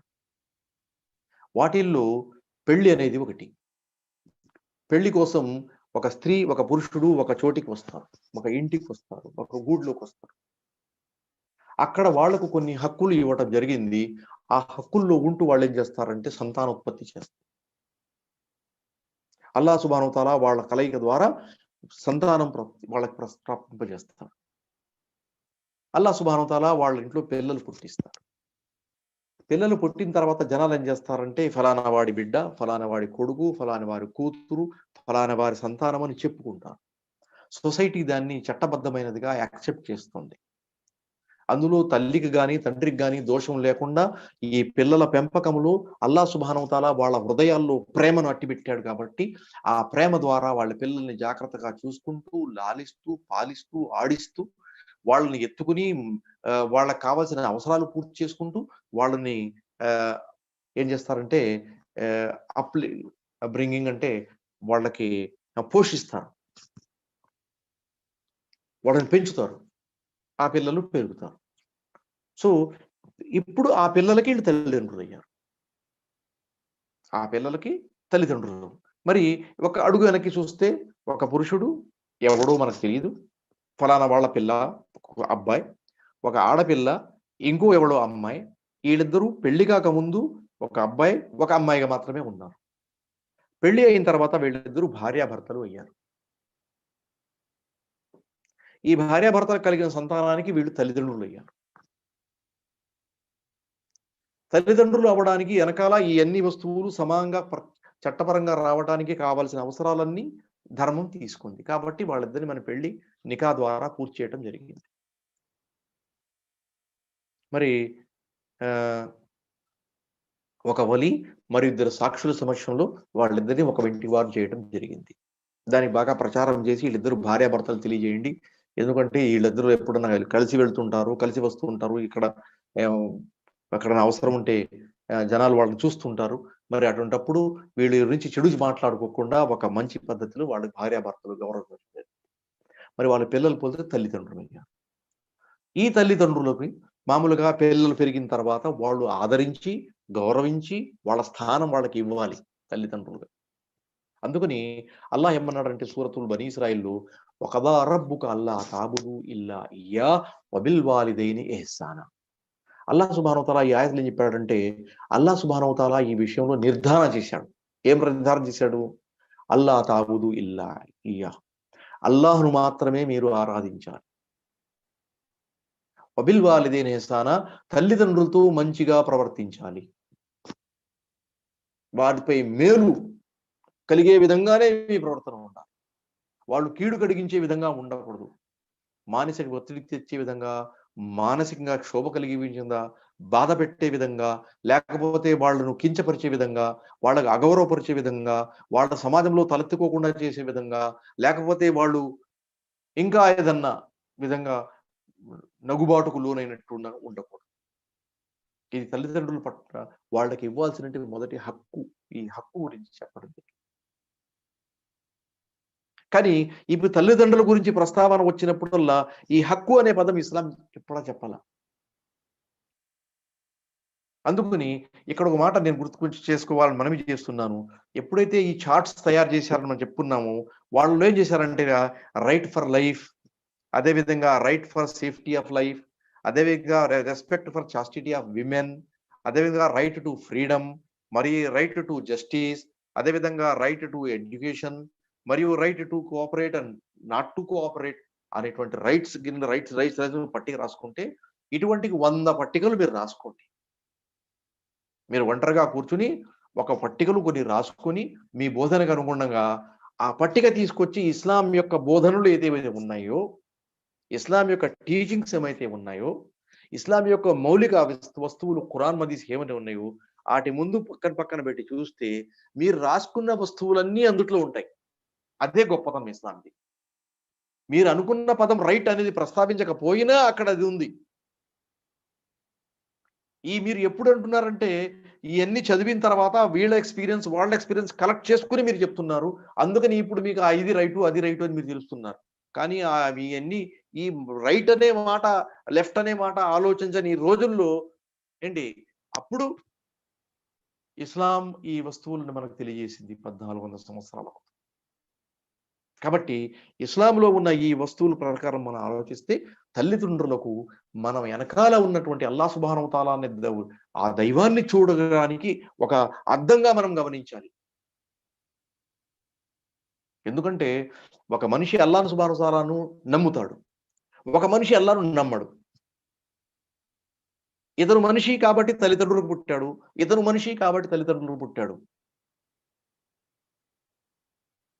కానీ ఇతను పెంపకం బాగుంది కాబట్టి అల్లాహ్ నమ్ముతున్నాడు, ఇతని పెంపకం బాగాలేదు కాబట్టి ఈడేమంటున్నాడు అంటే విజ్ఞానం బాగాలేదు కాబట్టి నేను అల్లాహ్ నమ్మను అంటున్నాడు. కానీ నీ ముందు నీ ఉనికిలోకి రావడానికి తల్లిదండ్రులు మాత్రం కనబడుతున్నారు. ప్రశ్న ఏమిటంటే అనేక మంది పెళ్లిళ్ళు చేసుకున్న జతలు ఉన్నారు, వాళ్ళు పిల్లలు లేకుండా బాధపడుతున్నారు, పిల్లల కోసం తహతహలాడుతున్నారు, పిల్లల కోసం అటు ఇటు చక్కర్లు కొడుతున్నారు, ధర్మాలు లేకుండా తప్పుడు మార్గాల్లో పోతున్నారు. మరి ఈ కంట్రోల్ ఎవరు చేస్తున్నారు అంటే అల్లాహ్ సుబ్హానహు వ తఆలా. ఎవరికన్నా కావాలనుకుంటే ఆడపిల్లలే ఇస్తారు, ఎవరికన్నా కావాలంటే మగపిల్లలే ఇస్తాడు, ఎవరు కావాలంటే ఆడపిల్లలు మగపిల్లలు ఇస్తాడు, ఎవరు కావాలంటే పిల్లలు లేకుండానే చేస్తాడు. సూరతున్ నజ్ములో అల్లాహ్ సుబ్హానహు వ తఆలా ఈ ప్రస్తావన చేస్తాడు. యహబు లిమన్ యషాఉ ఇనాసన్ వయహబు లిమన్ యషాఉ. మరి ఈ కంట్రోల్ అల్లాహ్ సుబ్హానహు వ తఆలా చేస్తున్నాడు. ఈ కంట్రోల్ చేసేవాడిని మీరు మీ తల్లిదండ్రుల వెనకాల ఉన్నాడని గుర్తుంచాలి. అందుకని అల్లాహ్ సుబ్హానహు వ తఆలా తల్లిదండ్రులకు మర్యాద ఇచ్చాడు. వాళ్ళు తినకుండా మిమ్మల్ని తినిపించారు, వాళ్ళు త్రాగకుండా మీకు త్రాగించారు, వాళ్ళు కష్టపడి మిమ్మల్ని పోషించారు, వాళ్ళు రాత్రి బెండును మీ వెనకాల ఉండి మీ కష్టాలు తీర్చారు. మీ చిన్నప్పుడు మీరు ఏ స్థితిలో ఉన్నారు, మీ పూట భోజనం మీరు తినలేకపోయేవారు. అటువంటప్పుడు వాళ్ళ హృదయాల్లో ప్రేమను పుట్టించి నీ పెంపకం కోసం కావాల్సిన అవసరాలు వాళ్ళ ద్వారా పూర్తి చేయించాడు. కాబట్టి వాళ్ళ వృద్ధాప్యంలో కానీ ముసలి వయసులో కానీ ఉన్నప్పుడు వాళ్ళకి కావాల్సిన హక్కు ఏంటంటే నీ ప్రేమ తిరిగి వాళ్ళకి వెళ్ళాలి, వాళ్ళను ఆదరించాలి, వాళ్ళని గౌరవించాలి, వాళ్ళని తిట్టకూడదు, కొట్టకూడదు, అగౌరవపరచకూడదు, అపఖ్యాతి పాలు చేయకూడదు. ప్రొక్తగారం అంటే నీ తండ్రిని పేరుతో పిలవకూడదు అన్న, నీ తండ్రిని పేరుతో పిలవకూడదు, అది మర్యాద కాదు అని ఒక విషయం మనకు తెలియజేసి వాళ్ళ హక్కుల్ని ప్రవక్త సల్లల్లాహు అలైహి వసల్లం చేశారు. ఏంటంటే సూరతుల్ అల్లాహ్ సుబ్హానహు వ తఆలా సూరతుల్ లుఖ్మాన్ ఆయత్ నంబర్ 14లో ఇది చెప్తున్నా చూడండి. వవస్సైనల్ ఇన్సాన బివాలిదైహి హమలతుహు ఉమ్ముహు వహనన్ అలా వహనిన్ వఫిసాలుహు ఫీ ఆమైని అన్ అష్కుర్లీ వలివాలిదైక ఇలయ్యల్ మసీర్. అల్లాహ్ అంటున్నాడు, నేను ఇన్సాన్కి మానవుడికి నేను ఒక బోధన చేశాను. ఏమని? హమలతుహు ఉమ్ముహు, అతని తల్లి అతన్ని మోసింది కష్టం తర్వాత కష్టం భరిస్తూ. వహమ్లుహు వఫిసాలుహు ఫీ ఆమైని, అతని గర్భధారణ మరియు పాలు పట్టడం ఇవి 2 సంవత్సరాలు పట్టింది. ఎందుకు ఇది విషయం చెప్తున్నామంటే నువ్వు వాళ్ళని కృతజ్ఞత తెలపాలి, నిన్ను పుట్టించినందుకు అల్లాహ్ సుబ్హానహు వ తఆలా కూడా కృతజ్ఞత చెప్పాలి. వాళ్ళకి నీకు కావలసిన ప్రేమానురాగాలు వాళ్ళను పుట్టించినందుకు అల్లాహ్ సుబ్హానహు వ తఆలా, వాడి తల్లిదండ్రులు వెనక ముందు ఉంటే వాళ్ళ వెనకాల అల్లాహ్ సుబ్హానహు వ తఆలా యొక్క ప్రేమ అనురాగం ఆప్యాయత నీపై ఉంది అనేది నువ్వు గుర్తుంచుకోవాలి. ఇది తర్వాత తల్లిదండ్రుల హక్కు గురించి మనం మాట్లాడినప్పుడు ఇంకా వచ్చిందంటే దగ్గర బంధువుల యొక్క హక్కు. దగ్గర బంధువుల యొక్క వాళ్ళకు కూడా హక్కులు ఉంటాయి. దగ్గర బంధువులు ఎవరు వస్తారు అంటే తండ్రి గారు ఉంటే వాళ్ళ బాబాయ్, తండ్రి గారు తాతయ్య గారు ఉంటారు. తండ్రి గారి అన్న, తమ్ముడు, సోదరి, వీళ్ళందరూ బంధువులు, సమీప బంధువులు. అదేవిధంగా తల్లి యొక్క తండ్రి వాడు తాతని అనిపిస్తారు అమ్మ తరపున. వాళ్ళ అమ్మగారి తమ్ముడు గాని, అన్న గాని, లేకపోతే చెల్లి గాని, వీళ్ళు కూడా దగ్గర బంధువులు. పైగా అమ్మగారి చెల్లి ఏదైతే ఉంటుందో ఏదైతే మనం పిన్ అంటామో అమ్మతో సమానమని ముహమ్మద్ గారు బోధించున్నారు. మరి ఈ విధంగా వీళ్ళు దగ్గరగా బంధువుల పట్ల మంచిగా ప్రవర్తించాలి, వాళ్ళని ఆదరించాలి. వాళ్ళ అవసరాలు మన అవసరాలపై మించి మనం పూర్తి చేయగలిగే ఏదైనా స్తోమతలో ఉంటే వాళ్ళకు కూడా మనం చేయూతను అందిస్తూ వాళ్ళకు సహకారాలను అందిస్తూ ఉండాలి. ఇక్కడ అల్లాహ్ సుబ్హానహు వ తఆలా ఏమంటున్నాడంటే సూరతు ముహమ్మద్‌లో కదా, ఫహల్ అసైతుమ్ ఇన్ తవల్లైతుమ్ మన్ తుఫ్సిదు ఫిల్ అర్ది వ తుఖత్తిఉ అర్హామకుం. ఒక ప్రశ్న అల్లాహ్ సుబ్హానహు వ తఆలా అన్నాడు. మీకు ఆస్తి ఉందని, ఐశ్వర్యం ఉందని, శక్తి ఉందని, బలం ఉందని, సమాజంలో అండదండలు ఉన్నాయని, అదే విధంగా రాజ్యాధికారం ఉందని, అదే విధంగా గొప్ప హోదా ఉందని మీరు అల్లాహ్ సుబ్హానహు వ తఆలాని ఏం చేస్తారు? హల్ అసైతుం అంత వల్లైదు, మీరు ఇతని విముఖత ప్రకటిస్తారా ఏంటి? అలా చేయకండి. వతుకత్తి అర్హామకుం, మీ బంధుత్వాలు కట్ చేస్తారా ఏంటి? ఈ విషయంలో చాలా జనాలు ఏం చేస్తున్నారంటే తప్పిదానికి గురై ఉన్నారు. మనిషి ఏ విధంగా ఒక కుటుంబంలో 4, 5 అన్నదమ్ములు ఉంటారు. అదే విధంగా చిన్న పెద్ద కుటుంబం ఉంటుంది. ఎప్పుడైతే ఒకళ్ళ తర్వాత పెళ్లిళ్ళు అవుతుంటేవో వాళ్ళకొచ్చే భార్యలు ఒక్కొక్క మైండ్ కలిగి ఉంటారు. ఈ విధంగా నిన్నటిదాకా కలిసి ఉన్న ఇల్లు ఎంతమంది ఉన్నారో అన్ని ఇళ్లలోకి చీలిపోతుంది.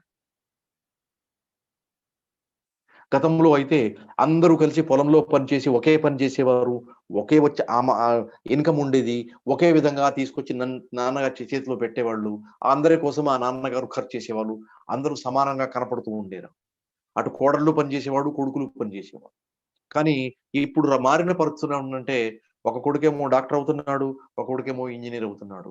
డాక్టర్ అయిన వాడు ఏం చేస్తున్నాడంటే లక్షలు సంపాదిస్తున్నాడు. ఇంజనీర్ అయిన వేలల్లో మాత్రమే సంపాదిస్తున్నాడు.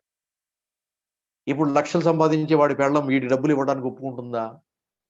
మా పిల్లలకు లేకుండా పోతుందండి, మనం సంపాదిస్తున్నాం వాడికి ఇచ్చేస్తున్నాం అంటే రోజుకు పుల్ల పెడుతూ ఉంటుంది. ఈ విధంగా చిచ్చులు పెరుగుతూ ఉంటాయి. తత్కారణంగా ఏమవుతుందంటే ఈ మధ్య ఉన్నటువంటి వాస్తవంగా మనకు కావాల్సినటువంటి ప్రేమానురాగాలు విఫలమైపోతుంది. దగ్గర బంధుత్వాలు తెగిపోతున్నాయి. డబ్బు కోసం జనాలు అనేక చెడు మార్గాలు అవలంబిస్తున్నారు. ఏమంటే ఇది నా హక్కు, నా డబ్బు నేను సేవ్ చేసుకుంటున్నాను అనుకో. ఇలా చేసుకుని ఏముందంటే ఈ రక్త సంబంధాలు తెగిపోతున్నాయి. ఇది నిజంగా గౌరవ అంటే ఆలోచించదగ్గ విషయమని నేను మనవి చేసుకుంటూ ఉన్నాను. మరి హదీసులో ప్రవక్త సల్లల్లాహు అలైహి వసల్లం చెప్పారంటే అల్లాహ్ సుబ్హానహు వ తఆలా ఏం చేశారంటే ఈ సృష్టి రాసుల్ని సృష్టించిన తర్వాత వాళ్ళకి కావలసిన అవసరాలు ఏవైతే ఉన్నాయో వాళ్ళకి ఇచ్చేసారు. ఆ తర్వాత ఇక మీరు తీసుకుని వెళ్ళిపోండి, మీకేమేమి వలవ ఇచ్చేసాను తీసుకెళ్ళండి అంటే అప్పుడు ఈ బంధుత్వం రహం అంటే బంధుత్వం అంటే ఆ బంధుత్వం ఏం చేసిందంటే మానవ రూపంలో అల్లాహ్ సుబ్హానహు వ తఆలా యొక్క సింహాసనపు కోళ్లు ఉంటాయి కదా, ఒక కోడుని గట్టుగా పట్టు కూర్చో. అల్లాహ్ సుబ్హానహు వ తఆలా వాళ్ళందరూ వెళ్ళిపోయిన తర్వాత నువ్వేంటి కూర్చున్నావు అని అడిగితే ఏం చెప్పిందంటే నీతో ఏదో ఒక వస్తువు అడగాల్సి ఉంది. ఇంకా నేను నీకేం అడుగుతావు? ఏంటంటే ఎవరైతే బంధుత్వాలను కలుపుతారో వాళ్ళని నువ్వు కలపాలి. ఎవరైతే బంధుత్వాలను చీల్చి ముక్కలు చేసేస్తారో వాళ్ళను కూడా నువ్వు చీల్చి చెండాలి. అల్లా అంటే గ్రాంటెడ్, ఇచ్చేసాను, నువ్వు కోరుకున్నది ఇచ్చాను. ఈ హదీస్ సహీ బుఖారిలో ఉంది. ఇది 5973వ హదీసు. మరి ఇట్లా ఏం చెప్పడం జరిగింది అంటే ఈ బంధుత్వాన్ని మనము తేలిగా పారేయకూడదు. మనం అల్లా మనకు శక్తి ఇచ్చాడని, డబ్బు ఇచ్చాడని, ధనం ఇచ్చాడని, ఐశ్వర్యం ఇచ్చాడని, పేరు ప్రఖ్యాతలు ఇచ్చాడని, సమాజంలో మర్యాద ఇచ్చాడని, ఇవన్నీ సాకులు అడ్డం పెట్టుకుని మన వెనకబడబడినటువంటి బంధువులని మనం బేఖాతరు చేయకూడదు అని నేను మనవి చేస్తున్నాను. ఆ తర్వాత ఏంటంటే ఇది హక్కు అన్నమాట వాళ్ళకి. తర్వాత ఏంటంటే భార్యాభర్తల హక్కులు. ఇది చాలా విశాలమైన టాపిక్. కంటే మనం టాపిక్లు ప్రస్తావన గురించి మాట్లాడుతున్నాం కాబట్టి కొన్ని విషయాలు దీని గురించి చెప్పుకోవాలి. భార్యలపై భర్తకు సంబంధించి కొన్ని హక్కులు ఉంటాయి, అవి వాటిని నెరవేర్చాలి. భర్తకు భార్యకు సంబంధించి కొన్ని హక్కులు ఉంటాయి, వాటిని నెరవేర్చాలి. ఈ హక్కుల నెరవేరణలో ఒకళ్ళపై ఒకళ్ళు దౌర్జన్యం చేసే లెవెల్కి వెళ్ళకూడదు. ఈ దౌర్జన్యం చేయటం అంటే జులుం. ఎప్పుడైతే ఈ హక్కులు కాల రాస్తారో అప్పుడు దౌర్జన్యం ఆటోమేటికల్లీ వచ్చేస్తుంది. నేను చిన్నప్పుడు ఒకసారి ఏం జరిగిందంటే, మామూలుగా చిన్న ఉదాహరణ, ఒక మాట ద్వారా ఏం తేడా వస్తుందో చెప్తున్నాను. ఒక 4వ తరగతిలో చదువుకున్న విద్యార్థి ఒకతను 5వ తరగతిలో వెళ్ళి కూర్చున్నాడు. అంటే ఆ రోజు 4వ తరగతిలో పంతులు గారు రాలేదు. 5వ తరగతి పంతులు గారు ఏం చేశారంటే, మీరు ఇది రాయండి ఒక పని చెప్పేసి ఆయన తన క్లాస్కి వెళ్ళిపోయారు. ఇక్కడ రాయాల్సిన పని ఏదో రాసేసి వెళ్ళి ఆ గురువు గారికి చూపించి తిరిగి రాకుండా అతను వస్తూ ఉంటే అక్కడ కూర్చున్న వ్యక్తి అతనితో కిలికలు నవ్వాడు. ఇతను అడిగాడు అతనితో, నేను ఇక్కడ కూర్చున్నా అని. అతనేమన్నాడు అంటే అన్నాడు. నోటితో కూర్చోరా, ఏమవుతుంది కూర్చో, పర్వాలేదే అన్నల్లా అన్నాడు అంతే. అతను కూర్చున్నాడు. కూర్చున్న తర్వాత మాట పెరిగి నీళ్లలో గెసులాడి పిల్లలు ఒకళ్ళు గీక్కుని మళ్ళీ టీచర్ దగ్గరికి వెళ్ళారు తగాదపడి. అప్పుడు గురువు గారు అడిగారు, నిన్ను ఇక్కడ వాడు రమ్మన్నారా అంటే, ఫలానా వాడు రమ్మన్నాడు అండి. ఎందుకు రమ్మన్నాడు? ఎరా నువ్వు రమ్మన్నావా? నేను రమ్మని చెప్పలేదండి. మరేం చెప్పావు? అన్నానండి. చూసారా, ఆ అనే మాట చిన్నదే, కానీ ఇదంతా జరగడానికి ఆ వల్లే జరిగింది. మరి ఈ దౌర్జన్యం ఆటోమేటికల్లీ, ఇన్జస్టిస్ అనేది ఆటోమేటికల్లీ, అక్రమం అన్యాయం అనేది ఆటోమేటికల్లీ వచ్చేస్తాయి. ఈ భార్యాభర్తల బంధుత్వం ఏంటంటే ఇది ఒక అగ్రిమెంట్ లాంటిది. ఇస్లాం దీన్ని అగ్రిమెంట్ గా చూసింది, కానీ దీనికి బోల్డెన్ హక్కులు అంటబెట్టింది. మరి హక్కుల్లో భాగంగా ఏంటంటే ఒకళ్ళు టాలరేట్ చేసుకోవాలి, ముంతకంటూ మించి ఒకళ్ళకొకళ్ళు అండర్స్టాండ్ చేసుకోవాలి, తన మనసులో మాట చెప్పుకోవాలి. నేను ఇలా చేయాలనుకుంటున్నాను, నీ అభిప్రాయం ఏంటి?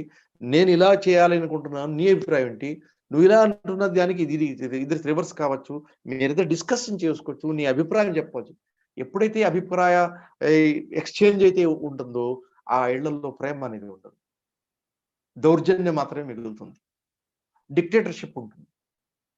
డిక్టేటర్షిప్ ఉన్న ఇళ్ళు ఆగవు, ఎదుటి వాడు టాలరేట్ చేయనంతవరకే ఉంటుంది. అది సున్నితమైన కత్తి వేలాడుతున్న విధంగా, తాడు మీద వేలాడుతున్న కత్తిలాగా ఉంటుంది. ఆ తాడు ఎప్పుడు తెగుద్దో తెలియదు, ఆ విధంగా ఉండిపోతుంది వాళ్ళని. ఫ్రీడమ్ ఉండదు, సంతోషం ఉండదు, సుఖాలు ఉండవు. ఎప్పటికప్పుడు ఎప్పుడేం జరుగుద్దు అనే ఒకటి బాధ లేకపోతే భయం కంటిన్యూ అవుతుంది. ఇలా కంటిన్యూ అవుతుంటే ఇంకా ఎటువంటి వివాహ బంధం కొనసాగుతుంది? కాబట్టి ఇది భయంకరమైన స్థితి ఈ ప్రపంచంలో ఇప్పుడు నేడు నెలకొంటూ ఉంది. ఎందుకంటే జనాలు అనేక విధంగా మారిపోతున్నారు. రోజు రోజుకి చిన్న చిన్న విషయాలపై తగాదాలు పెడుతున్నాయి, విడిపోతున్నారు. ఎందుకంటే నా మాట చెల్లాలంటే నా మాట చెల్లాలి. కాబట్టి ఈ విషయంలో ఇస్లాం ఏం చేస్తుంటే కొన్ని రూల్స్, బాధ్యతలు భర్తకి ఇచ్చింది, కొన్ని బాధ్యతలు భార్యకి ఇచ్చింది. ఇవన్నీ హదీస్ పుస్తకాల్లో ఉన్నాయి. అల్లాహ్ సుబ్హానహు వ తఆలా వీళ్ళిద్దరికి సంబంధించి ఏం చెప్తున్నాడంటే, వజఅలహుం, అల్లాహ్ సుబ్హానహు వ తఆలా భార్య భర్తల గురించి సంబంధించి ఏం చెప్తున్నాడంటే, అల్లాహ్ సుబ్హానహు వ తఆలా వజఅల బైనహుమా మవద్దతం వరహ్మ, వాళ్ళిద్దరి మధ్య వివాహం ద్వారా ప్రేమ మరియు కారుణ్యం పెట్టాము మేము అంటున్నాడు. ఈ హక్కులు నెరవేర్చినప్పుడే ఈ రెండిటి వల్ల లాభం మనకు పొందుతుంది. ఎప్పుడూ భయం గుప్పుట్లో ఉన్నటువంటి స్త్రీ భర్త ఏం చేస్తాడు అంటే అది సంతోషంగా ఉండదు కదా, అతడు ఉండలేడు. అదేవిధంగా భర్త భయంలో ఉంటే నేను ఇంటికి వెళ్తే భార్య ఏం చేస్తుందో అని అతను ఇంటికి రావడానికి భయపడతాడు.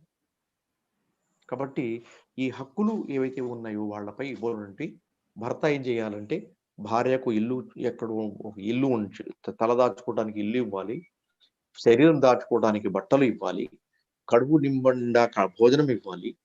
మరి కాకుండా వేరే అవసరాలు కూడా ఆవిడ శారీరక అవసరాలు పూర్తి చేస్తూ ఉండాలి. మరియు ఆవిడ ఈమాన్కు సంబంధించి ఎప్పటికప్పుడు విజ్ఞానం పెంపొందించుకోవడానికి మార్గం కల్పిస్తూ ఉండాలి. మరి ఈ విధంగా అతనిపై బాధ్యత ఇవి ఉన్నాయి. అంతేకాకుండా నేను నీపై యజమాని అయిపోయాను, ఇప్పుడు నేనేం చెప్తే నువ్వు అది చేయాలి, నువ్వు ఫలానా చోట వెళ్ళి పని చేసుకురా, నువ్వు ఫలానా చేసుకెళ్ళి ఫలానా వాళ్ళకి సేవలు అందించు, నువ్వు ఫలానా చోటకెళ్ళి ఫలా చేసి పని చేసి పెట్టకపోతే ఇంటికి రావద్దు, లేకపోతే ఫలా పని చేయకపోతే ఇది ఎదుటి వాళ్ళకి దౌర్జన్యం, నేను ఆ భర్తగా చెప్తున్నాను అని మాట అతని ఒత్తిడి తీసుకొచ్చి ఎదుటి వాళ్ళకి అక్రమమైనటువంటి ఒత్తిడికి లేకపోతే భయానికి గురి చేయకుండా, శారీరకమైనటువంటి ఇబ్బందికి గురి చేయకుండా ఉండట్టు జాగ్రత్త తీసుకోవాలి. భార్య ఏం చేయాలంటే భర్తను అతనికి సేవలు చేయాలి, అతని ఆజ్ఞను జబదాటకూడదు, మరియు అతను చెప్పిన మాట వినాలి, అతను చెప్పిన ఆదేశాలకు అనుగుణంగా ఇంట్లో చిన్న చిన్న కార్యాలు ఇబ్బంది భర్తకు తోడు పడే విధంగా సహకరించాలి.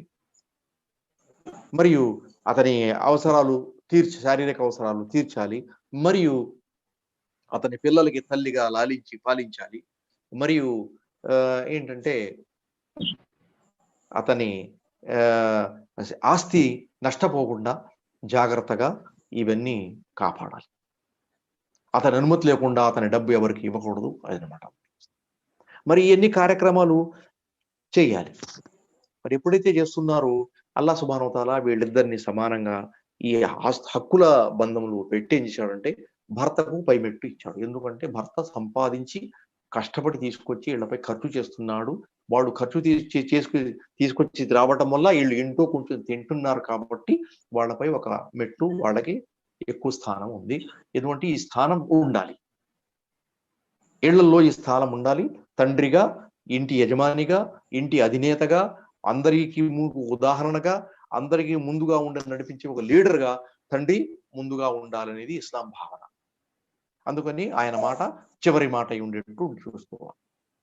ఎప్పుడైతే ఇది బ్రేక్ అవుతుందో అప్పుడు వేరే వస్తువులు వచ్చేస్తాయి. సమాజంలో చెడు, ఇళ్లల్లో చెడు, మరి కుటుంబంలో అపకీర్తి పాలు కావడం, అదేవిధంగా దుష్కార్యక్రమాలు ఏదన్నా సామాజికమైనవి ఉత్పన్నమవుతాయి. తత్కారణంగా కుటుంబం చిన్నాభిన్నమయ్యే ఆస్కారం ఉంది. కాబట్టి ఈ హక్కులు వీళ్ళకి ఇవ్వడం జరిగింది. ఆ తర్వాత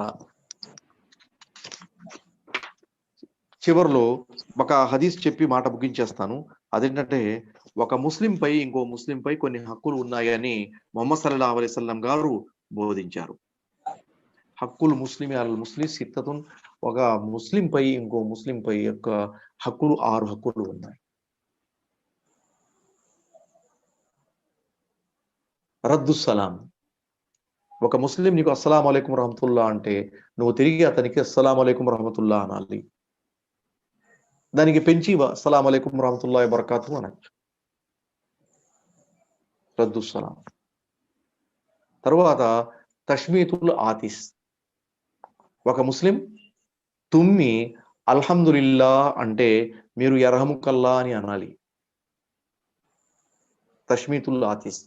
ఇప్పుడు తుమ్మిన వాడే అల్హమ్దులిల్లా చెప్పకపోతే ఎదుటివాడు చెప్పవసరం లేదు.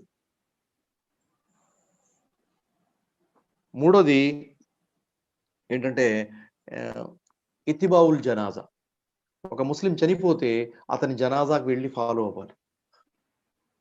ఇప్పుడు మనం ఈ రోజుల్లో ఎక్కువ మంది దీనిపై అమలు చేస్తున్నారు.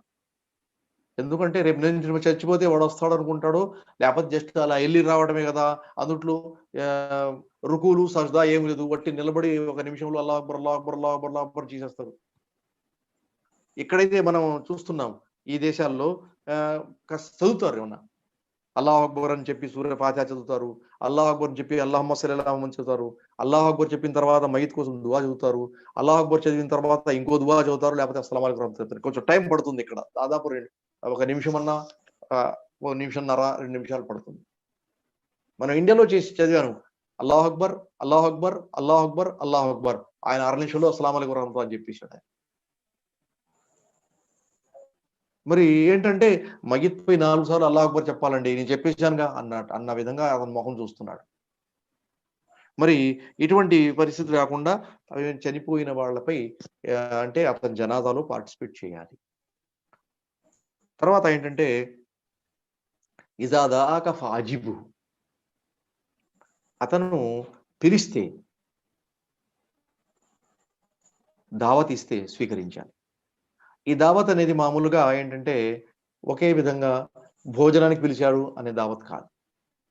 అతను భోజనం కోసం పిలవచ్చు, లేకపోతే ఇంట్లో ఏదన్నా పని ఉండి మీకు ఈ సహాయం అవసరం ఉండి, ఉదాహరణకి బల్బ్ అంటించాలి, పైకి ఉంది, అది అంతలేకపోతుంది, మీ సహాయం కావాలి, కాస్త మీరు తోడు ఉంటే ఏదైనా బల్ల పట్టుకుంటారో అతనికి కాదు, అలా మీ అవసరం ఉంటుంది, పిలిస్తే వెళ్ళాలి.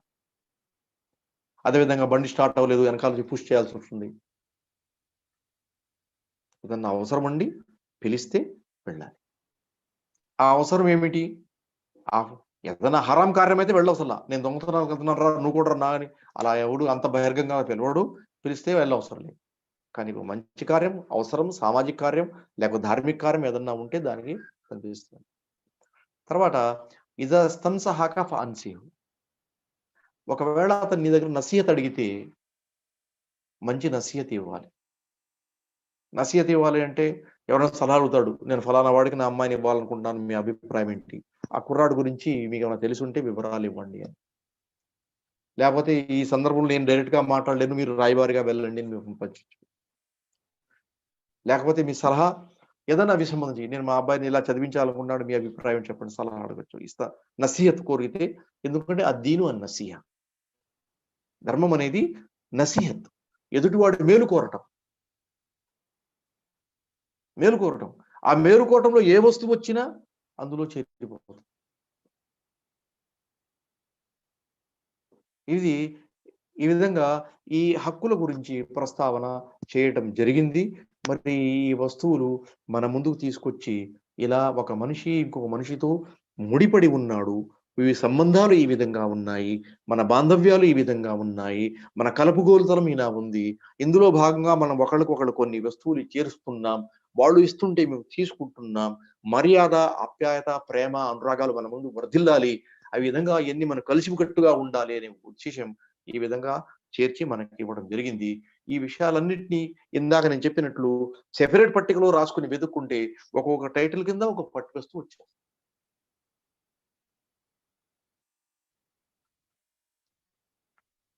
ఇంకా ఈ బోధనలో ముహమ్మద్ సల్లల్లాహు అలైహి వసల్లం వాతు తరీకా హక్కు, దారికి కూడా హక్కు ఉంది అన్నారు. దారికి కూడా తక్కువ హక్కు ఉంది. ఇయాకుం వల్ జులూస ఫి తురుకాత్, మీరు దారి ఎమ్మట రోడ్డు పక్కన కూర్చోవద్దు.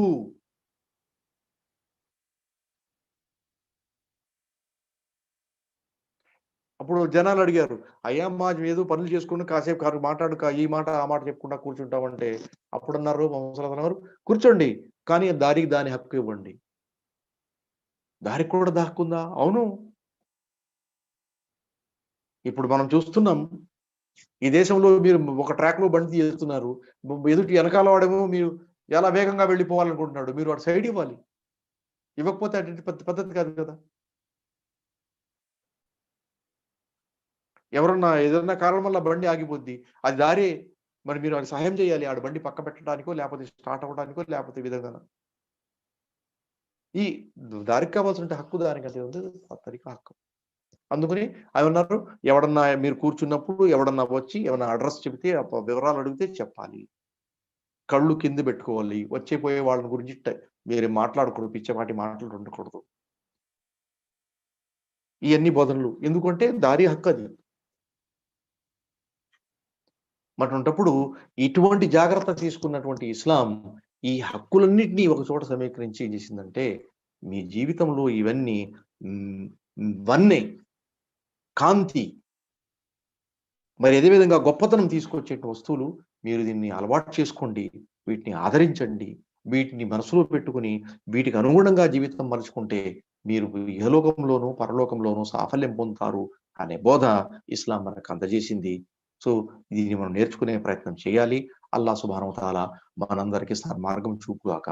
నేర్చుకున్న విజ్ఞానాన్ని ఆచరణలో పెట్టేవి మన జీవితాల్లో వన్నే మరియు సాఫల్యం పొందడానికి కావాల్సిన సన్మార్గం మనకు ప్రసాదించుగాక. ఆమీన్. జజాకుముల్లాహు ఖైరన్. అస్సలాము అలైకుం వరహ్మతుల్లాహి వబరకాతుహు. వాలేకుం సలాం.